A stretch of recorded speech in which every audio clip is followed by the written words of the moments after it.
साथ जा रहे तो अक्रूर जी के मन में एक शंका थी महाराज।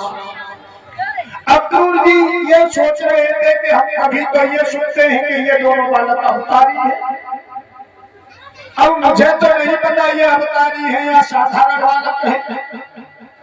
तो शंका को हल करने के लिए भगवान कन्हैया ने समझा कि चाचा को बड़ी दिक्कत हो रही है।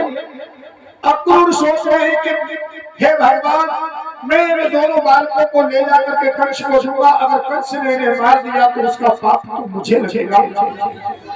आज बड़े बेचैन हैं अक्रूर चाचा जी। तो कन्हैया समझ गए अपने चाचा की बेचैनी को।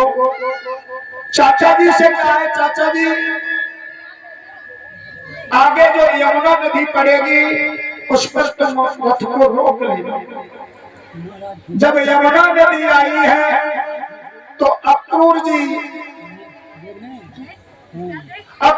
जो थे उन्होंने रथ को यमुना नदी पे रोक लिया। आज अपने चाचा की शंका को दूर करने के लिए आज भगवान कन्हैया ने एक लीला रचाई है। दोनों भैया रथ से उतरे हैं, चाचा से कहा है चाचा जी हम यमुना में स्नान करेंगे, तुम भी करो।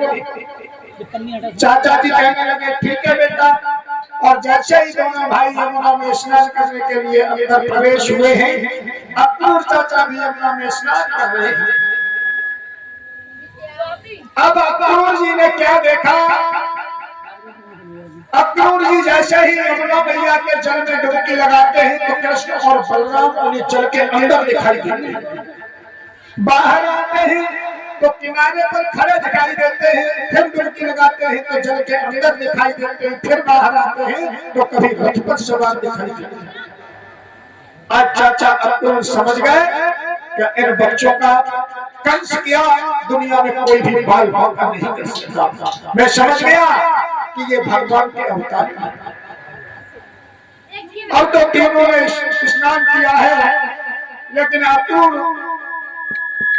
ने जब रथ को आगे बढ़ाया है और तीनों लोग जब आगे बढ़े हैं तो शाम होने को आ गई। शाम हुई है तो अक्रूर बोले हैं हे प्रभु आज आप हमारी कुटिया पर रुके। तो सभी बाल रेता बेटा दामा मना मनसुआ छलानी समझे सभी एक साथ आए थे महाराज लाठियां ले लेकर।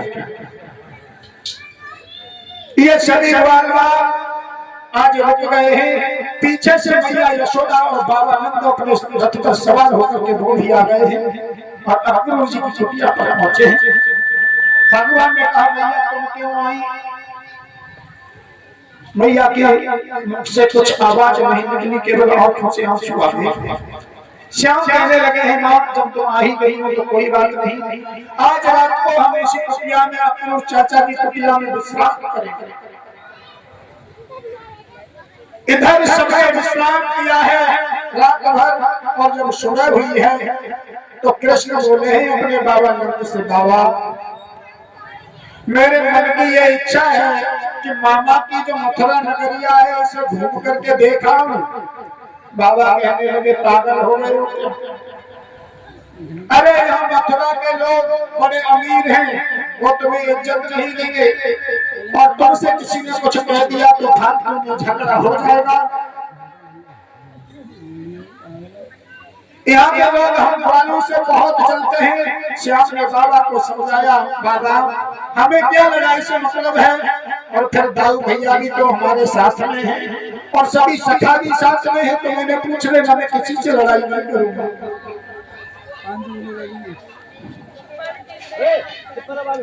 आज बाबा से अनुमति लेकर के और भगवान कन्हैया और सभी ग्वाल चले हैं मथुरा नगरिया में, मामा की मथुरा नगरिया को देखने के लिए और गलियों में घूमते हुए चले जा रहे हैं। हाँ हाँ हाँ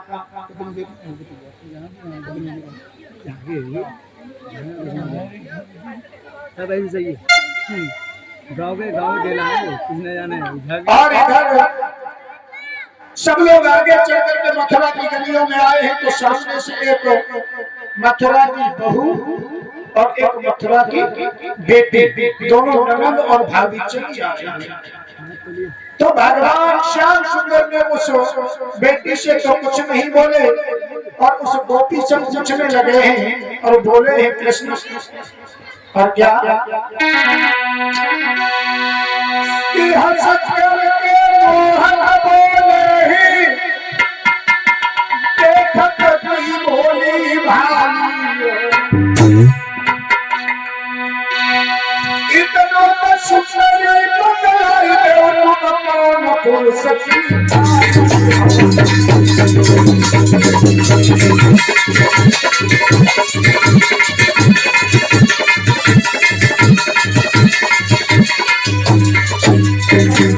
जब प्रभु ने पूछा है तो वो स्त्री बोली ऐसा योजना के सुंदरी बोली है और बोले भगवान कन्हैया ने आगे होकर उस गोपी का और घूंघट पकड़ लिया और घूंघट को ऊपर करके कहने लगे हे देवी आप अपने पति का नाम तो बता दो बहुत सुंदर हो और बोले जब कहा तो वो गोपी कहने लगी श्याम ऐसा करो क्यों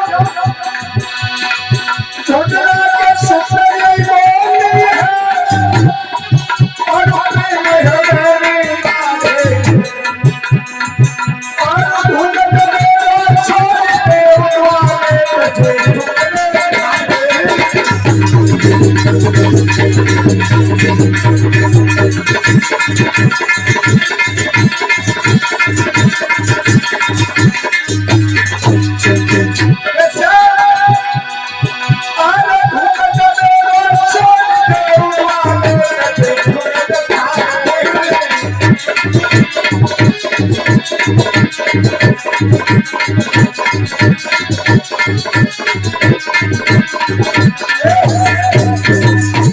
इस तरह से भगवान बात कर रहे हैं कि गाना बोला है देखो बाबा बाबा ने मना किया था कि तुम किसी से बात नहीं करोगे लेकिन भाई देखो वो बिना पूछने भाई तो देखो कैसे बात कर रहे हो इतने में उस सखी की ननद आ जाती है और सिर पर गगरिया रखे और बोली है भाभी किससे बात कर रही थी आज घर चलो आज तुम्हारी घर जाकर के भैया से और मैया से कहकर के अगर क्लास न लगवा दी तब पता चलेगा आज मैंने तुम्हें देख लिया अरे तुम पानी लेने आती हो गैर पर्दों के साथ बात करती हो तो वो गोपी थी वो अपनी ननद से बोली है और कहने लगी है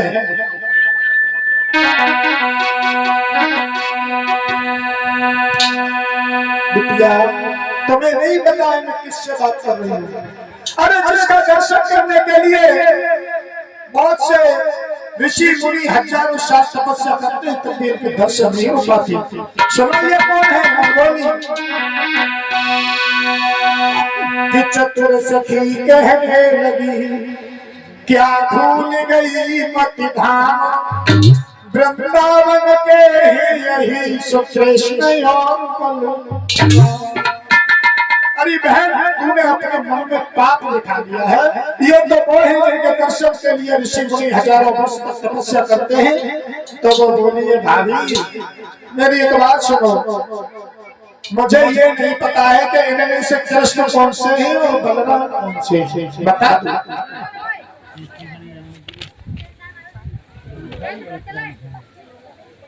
तो भाभी बोलिए सुनो बोली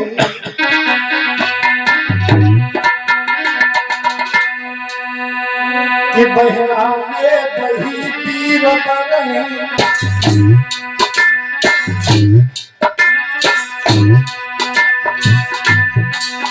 बहना में बही पीर बने यशोदा नंद के दुलारे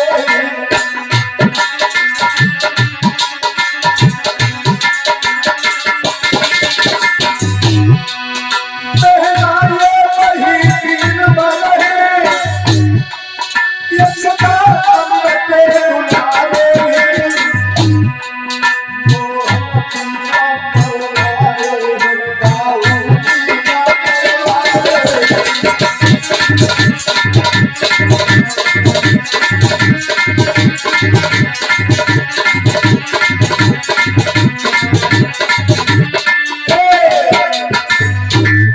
आज जब कहा है कि बहन जो पीले कपड़े पहने हुए हैं वो कन्हैया है, और जो नीले कपड़े पहने हुए हैं वो उनके बड़े भैया बलराम हैं। इधर जब वहां से थोड़े से आगे बढ़े हैं तो देखा कि कंस का धोबी चला रहा है, शराब के नशे में चूर है। हमारा एक धोबी चला रहा है, शराब के नशे में धुंध है, कंस के कपड़े धोकर पिला रहा था। भगवान बोले हैं धोबी भैया कहाँ जा रहे हो, और ये कपड़े किसके हैं? तुम्हें क्या लेन देन हो?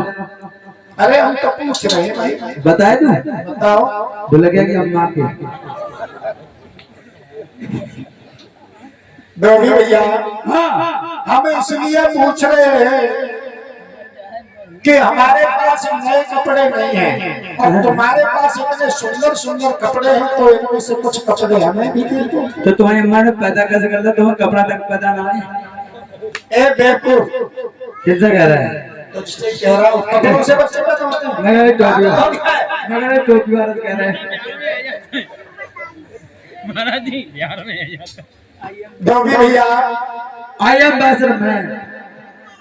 अरे तुम तो इंग्लिश जानते हो। अरे दुनिया फारसी पढ़े में 4 बार लेकर तोड़े आओ। डोंट टच माय कपड़े, क्लॉथ मन क्लॉथ। धोबी तो बड़ा पढ़ा लिखा मालूम पड़ रहा है। Don't touch my cloth. ये हमें भाषा समझ में नहीं आ रही है, तुम हिंदी जानते हो? तुम स्कूल के पीछे पढ़े हो तो स्कूल हिंदी ना आ रही तो महाराज में पढ़ाई नहीं हो। पढ़े ना तो ये क्यों पढ़े हो? धोबी भैया भैया वो तुम्हारा दुश्मन, मैं भैया तो पहले तुम्हें बात सुनो। बात कर, तुम्हारा कर्ज वर्ज खा बात सुनो। तुम्हें भैया कहने से दिक्कत हो रही है तो एक बात सुन लो हमारी। भैया पहले मेरी बात सुनो। हाँ ये बताओ तुम हो? हम मेरा नाम लो, आई एम बैसर मैन। बात समझे? तो भैसरा ऐसे है। ये नाम नहीं होते हैं बल्कि ये जाति है। जाति? हाँ, नाम क्या है? ये बैठा है बीच में कुछ आती। भैया हाँ पहले तुम ये बताओ तुम हो कौन हो? किसके कपड़े धो रहे हो? मैं राजा कंस के कपड़े धोना। तो तुम अब हमारी समझ में आया कि तुम महाराज कंस के नौकर हो। नौकर? हाँ। तुम्हें क्या लेना नौकर से? चलो हमें कुछ लेना देना नहीं है महाराज। तो एक बात सुनो, एक ना महाराज कंस जो है वो हमारे मामा है। मामा है? हाँ। ये बता पहले पूरी बात। हाँ बोलो बोलो। और तुम्हें भैया कहने से दिक्कत हो रही है तो महाराज कंस हमारे मामा हैं, तुम उनके नौकर हो तो तुम भी हमारे मामा हो। मामा जी। मामा भाई मैं मामा लग रहा हूँ। मामा जी परवर है तो है क्या मैं खकार भरा रह जाई देख रहा है। मामा जी फिर मामा इस चीज से मैं एलर्जी है, मैं चीज बार बार क्यों कह रहे हो? है जब तुम कंस हमारा मामा है तो तुम भी हमारे मामा हो। बाबा लगा तो ना रिश्ता है मेरा, ना पास मामा को रिश्ता। चलो नहीं है तो एक बात बताओ, ये कपड़े कंस के हैं ना हमारे मामा के हैं? तो क्या करो? तो मामा जी जय एलर्जी मामा कहते थे खत्म यार। ये कपड़े जो है वो कुछ कपड़े हमें दे दो और हमारे मित्रों को दे दो तो हम भी नए कपड़े पहन के देख लें। मुझे बताओ तो अम्मा बाबा ने पैदा कर कपड़ा पैदा ना हुआ नंगे पैदा हुआ है। पैर के को होते हुए तेरा दिमाग खराब है। हमारो तू कपड़े पहन के पैदा हुआ था? आई एम हैं ये भी क्लॉथ है देखो सूट मेरे कपड़ों के साथ है कपड़ों के साथ ये तो तुम बोलना है तो हंस रहा है बात हमारे ना है, हम हंस सकते हैं। ए मामा यार जब मामा मत कहो, सारी बात कहो।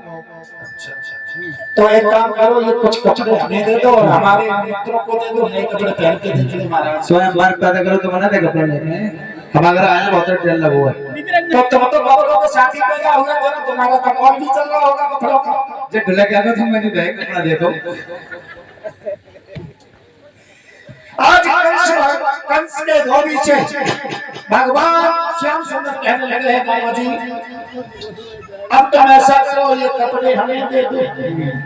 धोबी कहने लगा ए ग्वाला ठहर जा वो जी सवार होना होगा तेरा जवान खराब हो गया है। हमारे तू एक गाय चराने वाला दामन में भटकने वाला और कह रहा है कि राजा के कपड़े पहनेगा। तेरा दिमाग सही नहीं है। बुद्धि बेस्ट है मेरा वो आज